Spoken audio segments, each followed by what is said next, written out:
Aujourd'hui, la marque de la bête est la prière.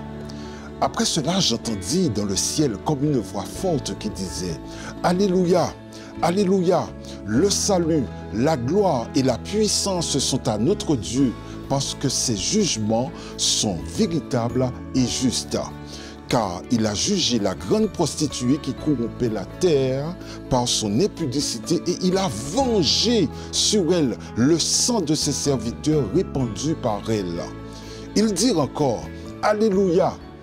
La fumée s'élève au siècle des siècles. Et les 24 vieillards et les 4 êtres vivants se prosternèrent et adorèrent Dieu assis sur le trône en disant « Amen, Amen, Alléluia ». Et une voix du trône disant « Louez notre Dieu, vous tous qui le servez et qui le craignez, petits et grands ». Le troisième et dernier message des 3 anges est l'un des avertissements les plus solennels des Saintes Écritures. C'est un message que beaucoup voudraient ignorer, mais il révèle des vérités spirituelles qui vont changer ta vie, qui répondent à nos besoins et les plus profonds et nous rapprochent de Jésus. L'apôtre Jean écrit: un 3e ange les suivit, en disant d'une voix forte, si quelqu'un adore la bête et son image, et reçoit sa marque sur le front ou sur la main, il boira du vin de la colère de Dieu, versé avec pleine puissance dans la coupe de sa fureur.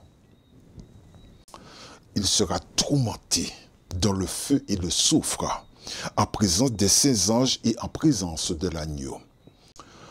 Il y a 2 principes.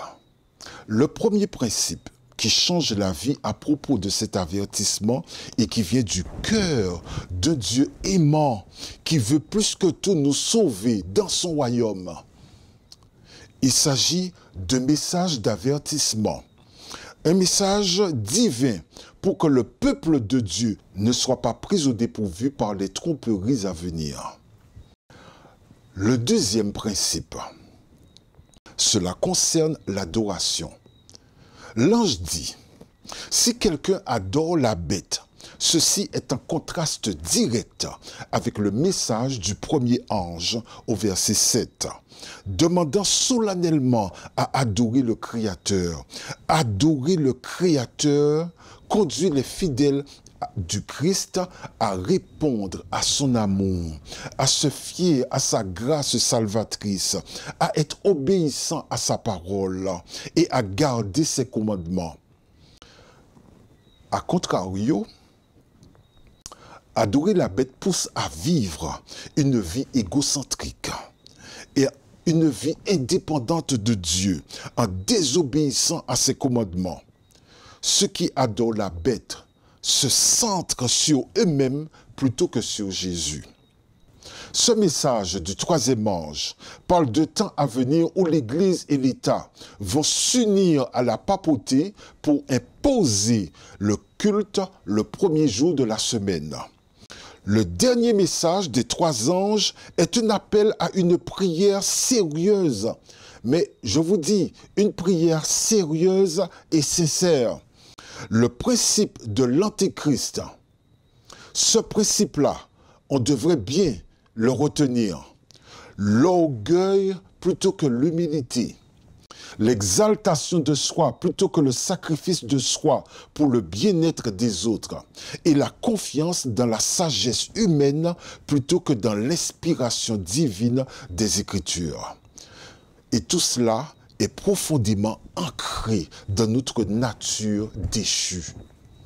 Quelle est la solution? Quelle est la solution au principe de la bête qui habite en nous? Oui, qui habite en nous. Il n'y a qu'une seule solution. Cette solution, c'est Jésus. Sa grâce, sa puissance, son amour remplissant nos cœurs et nos vies. Et si notre engagement envers lui n'est pas plus fort que les attraits du monde, nous serons dominés par les principes de la bête aujourd'hui et nous accepterons un jour Oui, nous accepterons un jour la marque de la bête.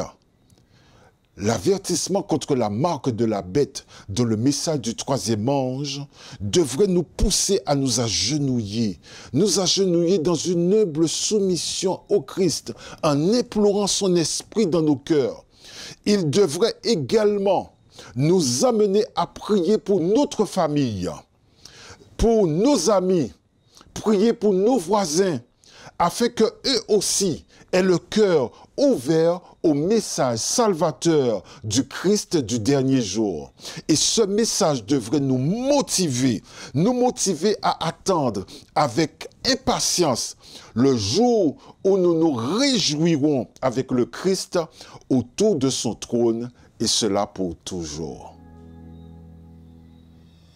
Je vous invite avec moi à prier. Éternel, nous te prions pour que ta parole résonne encore à notre entendement, que ta parole résonne encore dans nos cœurs, que ta parole, Seigneur, soit plus fort à notre entendement que la voix de l'ennemi. Nous te prions, Seigneur, afin que plus que jamais, notre vie soit centrée sur toi et que nous passions du temps dans l'étude de ta parole, afin, Seigneur, que nous ne soyons pas piégés par l'ennemi et que, Seigneur, nous n'aurons pas à nous laisser marquer sur le front ni sur la main, mais que notre vie entière te soit entièrement consacrée. Seigneur, ton enfant qui t'écoute là maintenant, je te prie, bénis-le. Apporte-lui la grâce, apporte-lui la paix, apporte-lui la sérénité et que ton nom soit élevé dans sa vie et que toujours il te reste fidèle jusqu'au bout.